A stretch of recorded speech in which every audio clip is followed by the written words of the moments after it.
Oh, thank you, Jen. Thank you for starting that recording. So I'll let you know a little bit more about our topic today as folks come through. It is our monthly Beyond Your Book session or gathering. I do like the word gathering because I love how we're turning them into more experiential exercises. So if you don't have a pen and a notebook, I highly suggest you grab one now as we all settle in. So welcome everyone who's live with us and team replay as well. So let me go first through our agenda. I'll introduce who we are in case we have not yet met, what we do here at Hasmark, a little bit about who it's for, because we want to make sure that you are in the right spot as well. And then we'll go through our theme for this month, a little bit about organizing your life around what matters most. And I have 3 experiential exercises planned for you. And we'll end with a little bit of our vision and next steps for you and for Hasmark as well.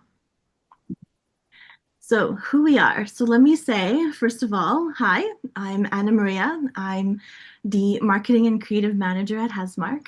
And I'm joined by Jen Gibson, who is our lovely director of marketing or publishing and bestseller, as she always says.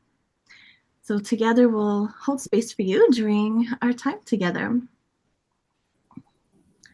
Hello from Cape Town, South Africa, Carol. Oh, I knew it was you. Hi, Carol. Thanks for joining us. So actually, one back, I just wanted to go over really quickly. In case we have not met, we have a few new folks that are joining us. And I wanted to make sure that you knew what we do. So other than working with authors and publishing as our main first love, well, I shouldn't say that. Maybe it's my main first love, but we all have different areas of our offerings that we love. But we do help authors publish their books. And as far as my career here at Hasmark, there has not been a single one that I have not been in awe of the message, the values, and just the sheer purpose behind the message coming through. So I'm so happy to work with all of our purpose-driven authors. The next offering that we focus on quite a lot is marketing your book. We support authors in reaching that bestseller status, mainly because it is so important to have that stepping stone, the launch, that launch pad is probably a better way to say it, to go out into the world with your vision, your purpose, your mission. And lastly, we're always looking to see how we can get our authors more visibility, because a lot of our authors have this desire to bring change and bring new ways of thinking. We help them in supporting in a couple different ways, whether it's creating courses or heading into streaming services as well. If you create a show, a movie, we're always looking out what can we do in that arena as well to support. All right, that's a bit about who we are and what we do. So next I want to shift the focus a little bit on you and make sure that what we're going to talk about today is what you would really want to hear. So if you are a leader, an educator, a consultant, a creative person, a parent, a teacher, a former teacher, an executive, it's a pretty wide range of professions and folks, but really if you have that creative streak, you are so in the right place. Anyone who's looking for that clarity around your creative direction for 2026, we'll go over that. That is the core of what we will accomplish today. If you're also looking at how to use structure to protect the time you have to work on what your goals are, on what's important to you, on bringing your mission forward, we'll also do that today. And lastly, we'll talk a little bit about visibility in our last exercise. And most importantly, if you want to be in front and visible and share, we'll talk about a little bit about that so you could start aligning yourself with what feels good to be out there in the world and doesn't so suck the whole creative energy out of you. Scott, I'm just going to mute you. There we go. Thank you. All right. So this month's theme, it's vision mapping and creative expansion, or creator expansion, I should say. And these are the three main areas and exercises that match that we'll dive into. How to map your goals and creative direction. I really should have said here how to map your goal, because you may have many of them, but we're really big at Hasmark at bringing it down into tangible tasks you could do. So we're going to focus on narrowing into the one thing you're going to be doing that's your non-negotiable for 2026.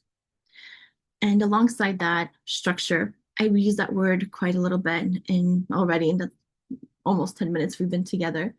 But structure and that discipline, instead of it feeling restrictive, I really want to move you through an exercise where it could feel supportive. And lastly, we'll talk about visibility, because if you have a message, you need to get it out there. So it's always important we touch on that, at least for us. All right, so now would be the time to truly get that pen and paper if you have not done so. So I wanted to set the stage first and foremost before getting into that more creative zone. So around this time, we all do visioning, we all do all the fun jazz that happens with the excitement of almost like a blank slate, blank and not so blank slate.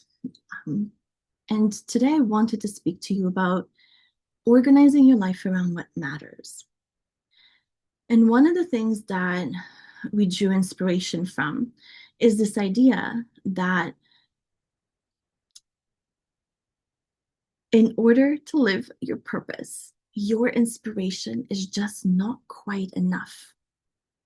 You need a life that supports you in creating and bringing that inspiration in a tangible way in this world. I particularly was heavily inspired. I'll share a little bit about my own story, about a book I read. No surprise there. It was by Stephen Cope, and in his book, The Great Work of Your Life, he's heavily inspired by the Gita. And throughout the book, his message is along the lines of, to live your dharma, to live your purpose, you have to know what you need to let go of, what you need to pause, and what you need to bring in, how to structure and organize your life in a way that allows you to live out your purpose. So borrowing from this idea is what I would like us to do as we move into our first exercise. And even the way the prompts are, they're really more focused on this more broader way, what you need to do. Because the reality is, if you want to write a book, that's hours you need to dedicate to actually writing. If you want to create a course, that's also more hours you need to dedicate to do the thing. If you want to have a show, a movie, it involves so many different things, from outreach to figuring out that whole industry if it's new to you. And it all takes time. And there are some things, and as much as I do not like using this word, but there are some things you're going to need to put to the back burner so that you can live out your purpose and align and have tasks and dedicate the time to what you really want done. So with that in mind, let's get into our first exercise. So before we start, because I know we are a little bit on the time crunch, not too much. We do have an hour together. I'm going to set a timer. And as I walk you through this exercise, the timer will let us know a little bit about how we're doing. You should see it on one side of my screen as well. So first, before you write a single word, I wanted you to bring your vision, your big vision forward. The one that everyone always talks about, your 5, your 10-year vision, if you have one. And it could be very vague. It could be very specific. And I want to let you know there's no right or wrong, because there was a time where I did not know my specifics either, but I knew it would involve reading, writing. It would involve a lot of winter activities, for example. So I knew what it would look like in the vaguest terms possible. And if you are at the stage where perhaps you have your business set up, you already have certain stepping stones you have created for yourself, your vision is very different in what you wanted to step into with a little bit more clarity. So just bring it forward, let it stay with you.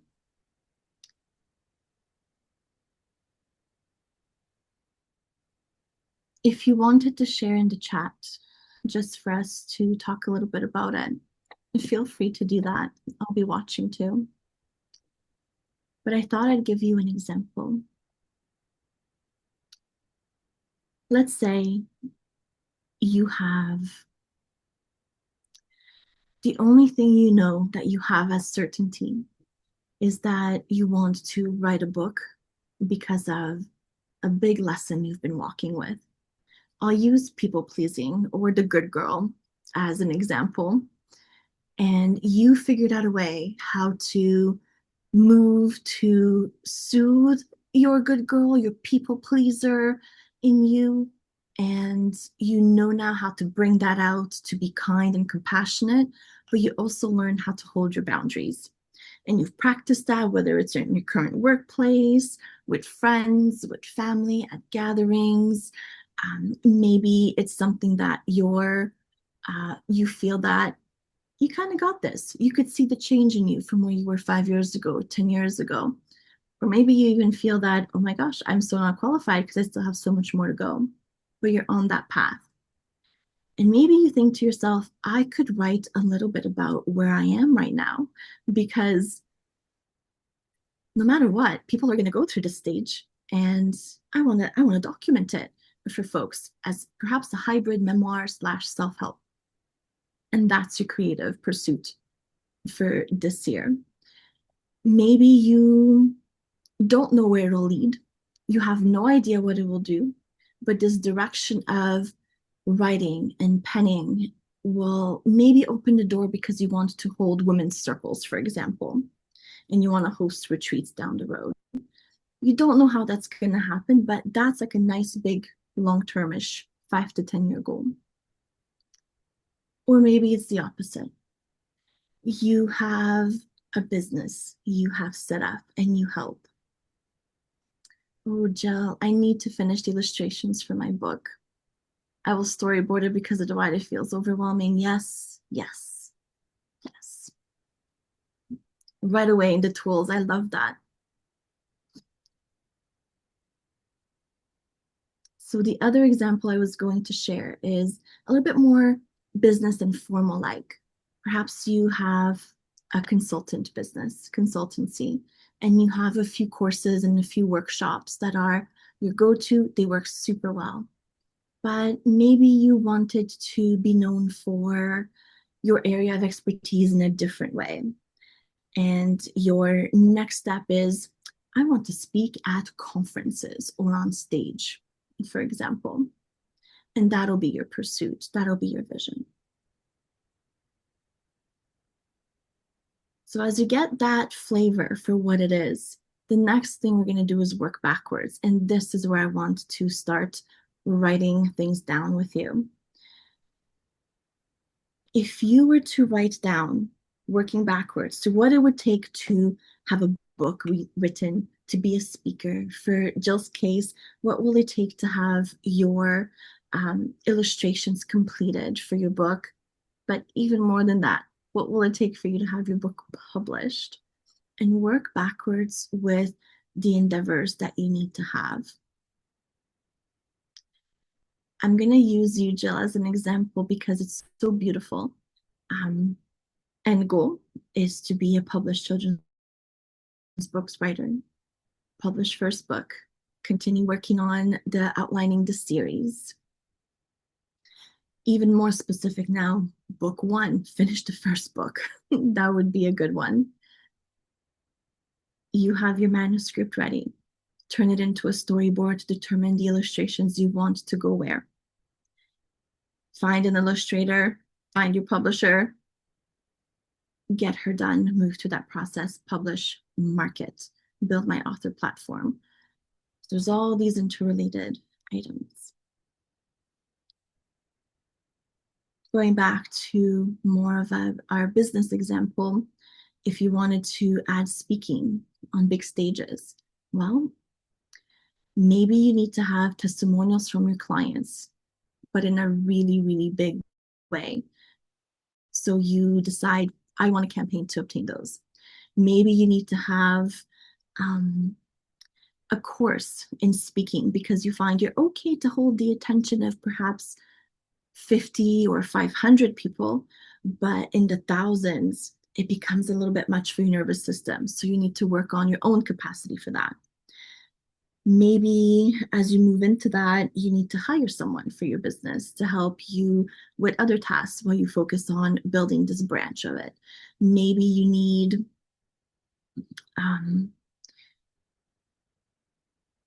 maybe you need a different type of presentations. The ones you have work great in a corporate setting or whatnot, but you need to make them a little bit broader for a bigger audience.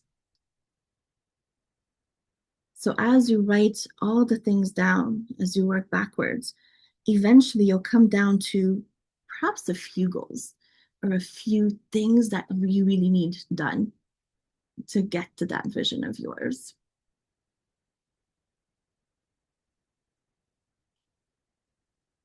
Driving to a book reading but wanted to listen. I'm participating in my mind. Oh my gosh, Scott, I love that.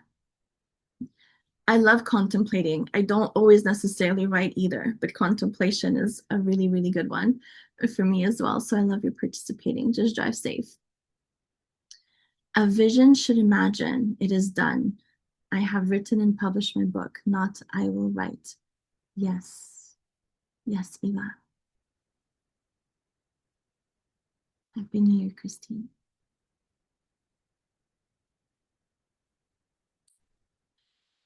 So in the last couple of minutes we have with this particular exercise is to narrow down what the logical next thing is for you to work on. Is it that book, that course, that presentation, that website, that author platform that you have? I have worked a lot with Peggy McCall and Brian Proctor. Amazing.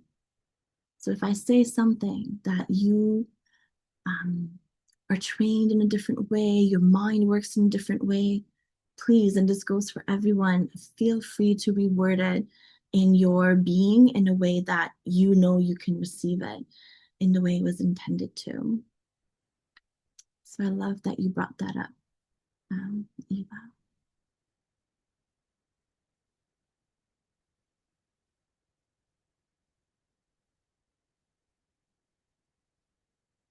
So from your list, does everyone have their next thing that they would like to work on?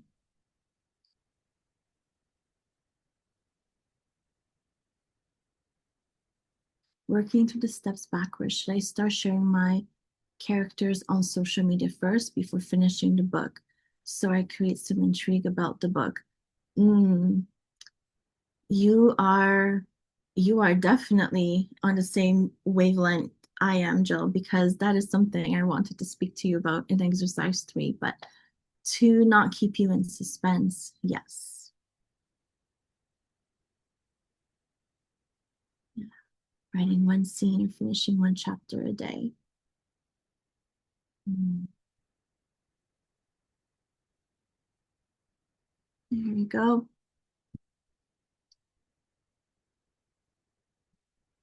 I love that. And Eva, you are bringing us into our second exercise quite beautifully. So the second exercise is all about that structure. And you said, one chapter a day, and you're very specific in how you are going to accomplish the thing that needs to be done. So let me just reset our timer. We'll do another 10 minutes with this exercise. All right. So the purpose of our next leg of our exercise is, once we've identified what is the thing, the goal that wants your attention, the next step is to protect it. And today we're not going to build, calendar systems or anything super complicated, but we do want to go over what that bare minimum structure looks like, and also possibly explore a couple of things that could stand in the way. I don't know if you've noticed, but there's always something that brings us out of working on the thing we really want to work on. So let's get to some of these questions. So on the next slide, Jen, if you don't mind. All right. So these ones are not, again, you can write them down or just keep them to the forefront. But where does your goal currently live? And by that, I mean, is it a notes app? Millions of little sticky notes, for example, collected in places? Is it in Google Docs? Is it in emails to yourself? Does it have a place where it lives, or perhaps it lives nowhere at all? And this one is important because later, as you define the tools for yourself that you would want to use, it's important to know how you work. And I'll give you the best example I can think of. Sometimes it's great to have the notes app on your phone, a dedicated spot. Maybe it's on the home screen or the main first screen, and you go in there and you could type in your note, or that you set it up so that you have the voice recorder right beside it, so you could type or speak to it and record that thought. Maybe you do all your work by having a little pocketbook, like a little small notebook where you jot down your ideas. Maybe you work well in all sorts of different ways, digitally and analog. And between the two options, there's no lack of ways one can organize themselves. And the purpose of here, especially in combination with that next question, where does it want to live? This one is also more of a question of, how do you work? How does it make sense for you to work? What needs to happen to help you get better organized to capture your work?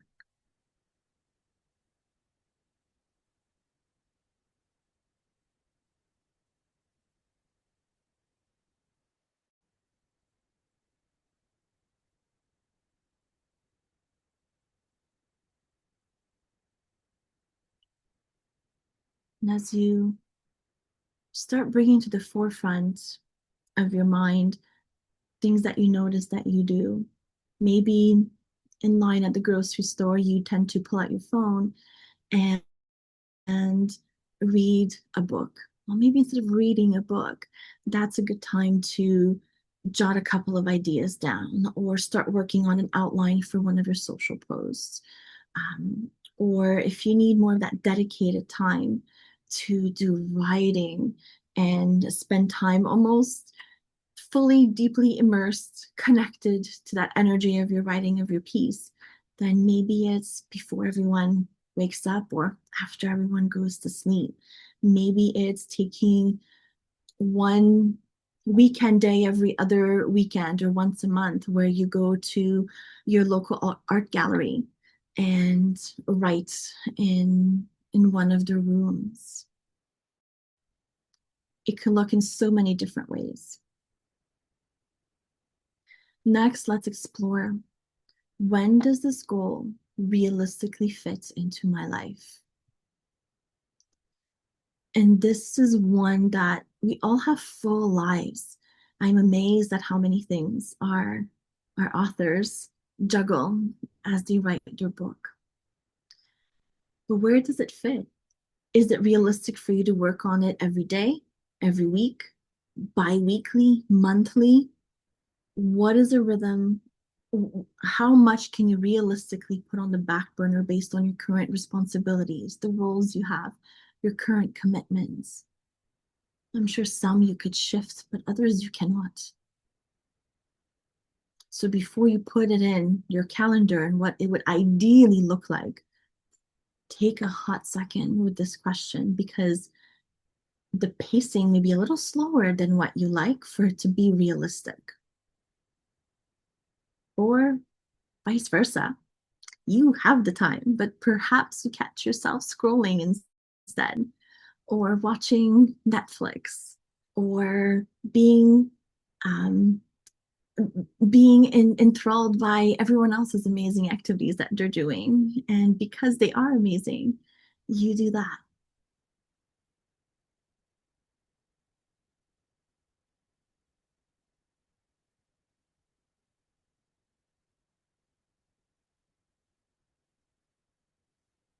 So, next question to contemplate is, what usually pulls me away from my goal? And the best example I can share is my own. And for me, it's always my kids. It does not matter what. I decided a long time ago they will come first. However, it's not always conducive to pursuing a goal in a very steady way either.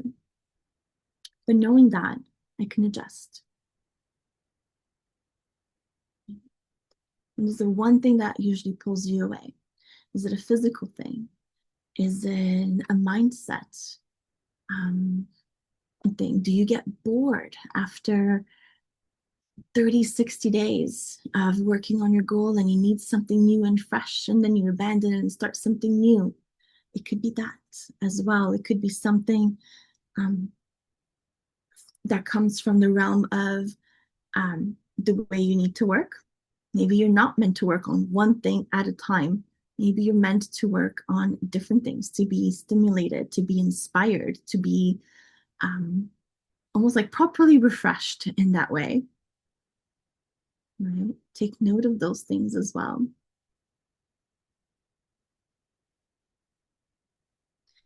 There's one um, coach that I know of, and that's where that example came from that I shared. That he noticed at the 63rd day of doing a habit all the time, there was this impulse to do something different, to have that almost like that adrenaline rush for the new and the exciting and the unknown.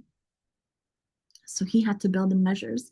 So now that day came, he had methods that worked for him to move through that, so that he can acknowledge, no, that's just something pulling me away. I will not give into it. I don't need it. Right? And if anyone has any of them they would like to share in the chat, um, that would be an interesting one to have conversations about. I alluded a little bit, but what kind of support would help this goal stay present and alive and keep it going in 2026? Right? So everything above, whether it's time, commitments, the way you work, the structure and the pacing someone else has may work for you, it may not work for you, the way you're built, all these things matter in how you organize your own structure. And the kind of support can be as simple as asking your significant other to watch the kids or dedicating a weekend evening. It could be as easy as a quarterly getaway. You book a hotel room next to your house. You leave them for 2 days, and then you go and you work on your goal. Whether it's your writing, your course creating, your business, your author platform, or your platform in general. And maybe it's something even more small. Maybe it's every day you just need an alarm to remind you to do the thing at a certain time.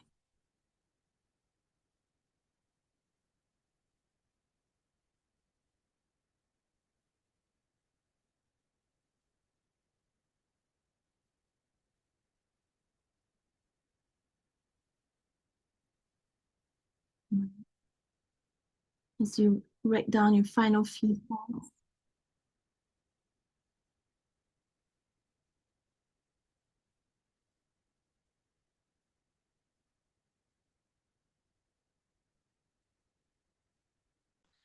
Also letting you know that there will be a replay. So if you need to come back and revisit the exercises or spend a little bit more time with a few questions, you are always so welcome to do that.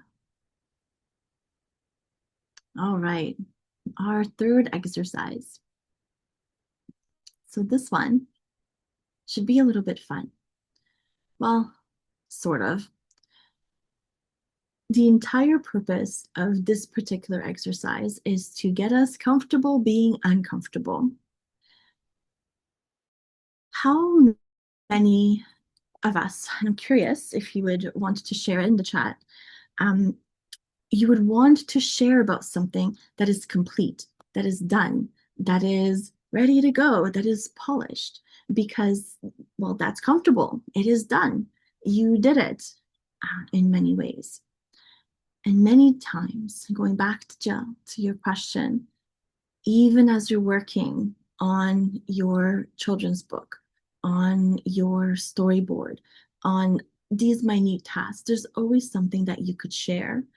There's always either an internal aha moment you have, or something really neat about introducing your characters to everyone as well.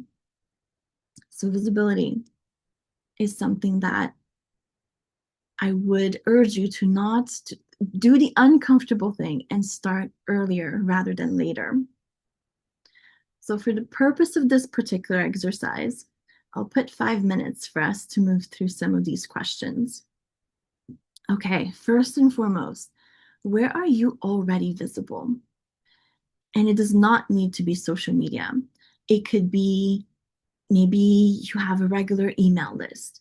Maybe you are teaching, whether it's art classes and you're teaching at a community center. Maybe you go in your children's classrooms to bake with them, to do something fun. Maybe it's in personal one-on-one conversations. You're the type of person that can strike a conversation while in line, while waiting for something. Maybe you give interviews, or maybe in your community spaces. And by visible, it's, to me, it's almost like where you are currently alive, where you don't need to schedule and do and necessarily super plan. It's where it comes out naturally in this way. The next thing to contemplate is, where do people already respond to you? And for some of us, people respond in things like comments of our posts, reply back to your emails. Maybe you're the type of person that tells stories in line with strangers, and people can't help but say, oh my gosh, or have a reaction to you. In a business setting, maybe you notice that your business gets a lot of referrals, and that's a thing. That is you're the outlier in that realm. Where do people, and maybe how people respond to you? Because that'll help. And if you don't know, that's okay. Because as you get visible, it's one thing you're going to track. Where does sharing feel natural rather than performative? And this is another big one, because if you have to plan to be a certain way, it's a little bit exhausting. So does it feel natural to record a quick reel of yourself being happy about something that happened? Are you comfortable doing B-roll videos and not necessarily talking heads in the way that I am right now on camera? Do you feel more comfortable sharing long form? And maybe it's, for example, on Instagram, it's carousel style, or long form in longer emails or essay style. What feels natural and good? Your first inclination. The one that you don't have to say, oh, but for the algorithm, I need to do this, or I need to change this into this.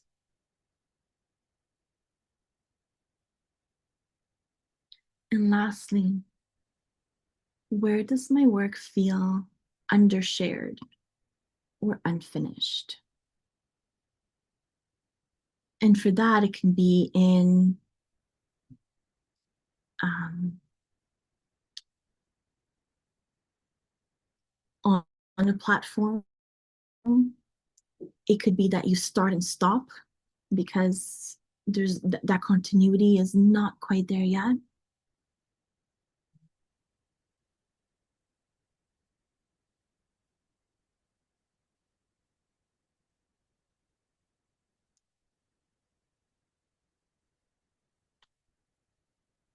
So as you ponder those, I'm going to have Jen lead us to the next slide, and we'll make a couple of quick decisions on the next one. Pick one platform that you're willing to nurture consistently. And I just want to add that to start and to build your platform where your voice will live, your message will be spread. Once upon a time, social media worked really well to create the one thing and then spread it everywhere.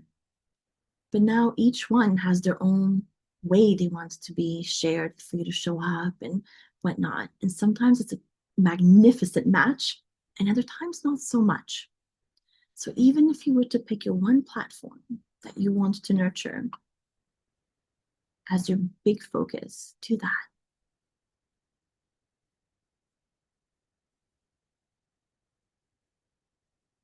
One format is next to contemplate. One format that feels good, you would like to go all in with.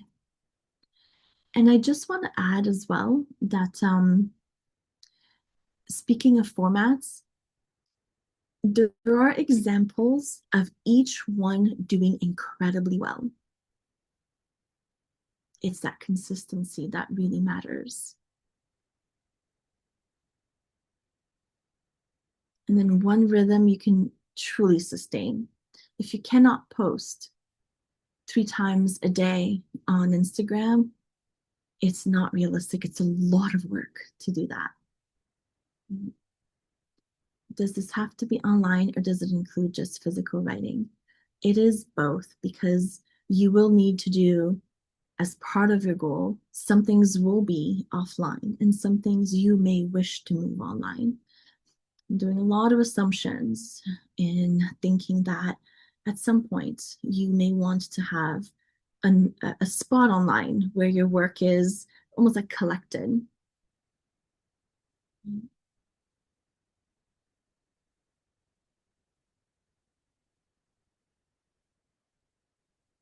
My mentor likes Facebook Reels. I like YouTube Shorts and IG. I try to mix it up. I'm told emails are most important. Yes. Undershared, Scott, just reading your other message.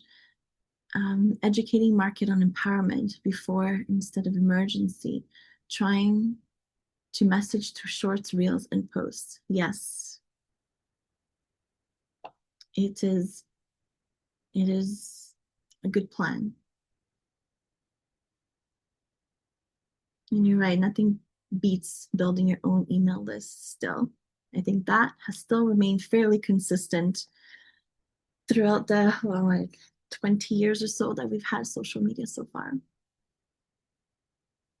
What really excites me is short animations of my characters, as long as the learning is not. Yeah. I cheated. I don't know if anyone noticed, but I added a couple minutes to our timer. Sorry, Jill. What really excites me is short animations of my characters, as long as the learning curve is not too steep. That is really exciting. It's so cool. And then from that world, you can live into so many different things. Into maybe little oh my gosh, like TV shows for kids that you can stream. Ooh, the possibilities. Eva, social media email us began about 25 years ago. I did not want to go past 20. I know what you mean. It's long but short all at the same time. That's for sure. My goodness. All right. So I hope that whether you were writing it down or contemplating, it started to bring forward amazing things for you to consider in how you'll spend your 2026.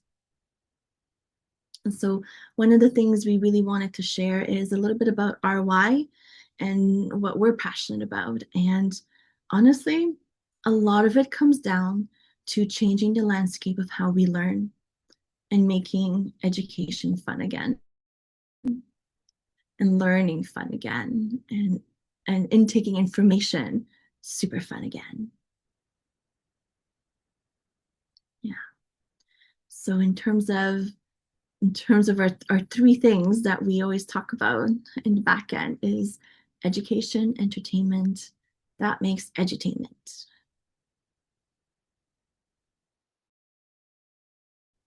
And on the next slide, share a little bit about, um, oh, there you go. Just a little bit about the next steps if you wanted to work together in a slightly different way.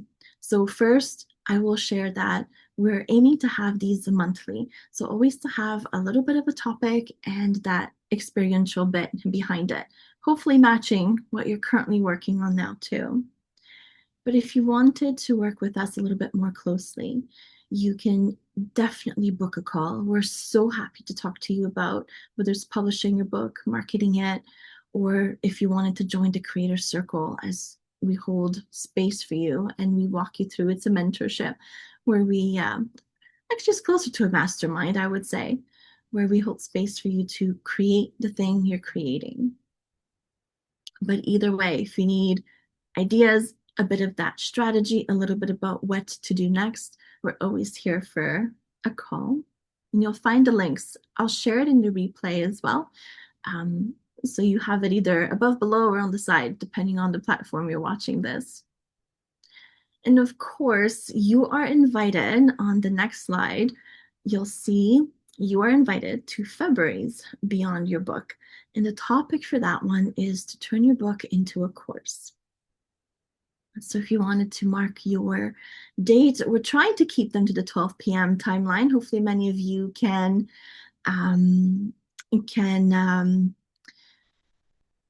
sneak away for lunch and come join us. Is this mostly about the actual creation, or you go into the practicals of different web platforms? I could go. I was thinking to be more about the methodology, how to create it. But if you wanted a little bit, I can definitely include a little tidbit about web platforms as well. There are so many. In 25 years of making, I remember there was like two. And now there's quite a few to pick from and quite a tech stack that you can have choices with. Jill, thank you, Anna Maria. I have not spent time thinking about my book lately. This has really helped. Oh, Jill, I really hope we see your book in 2026 and your beautiful illustrations as well. I saw you up there saying you use Procreate and you're right in that phase of getting her done. So with that in mind, I wanted to share a big thank you with everyone for joining us today. I really hope you got some juiciness out of today's session to inspire you and get you going on your 26 goals, and whether they're creative or more concrete, more business-like. Jill, I did have a conversation with Judy a couple weeks ago. This year I have to make it happen. Amazing. We'll hold you to that. We'll give you nudges along the way.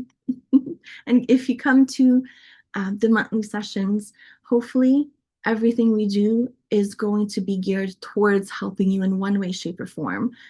Um, get there, implement, and work on your next big goal, your project for 2026. Thank you so much, everyone, and we'll see you on the replay and in February. Bye for now.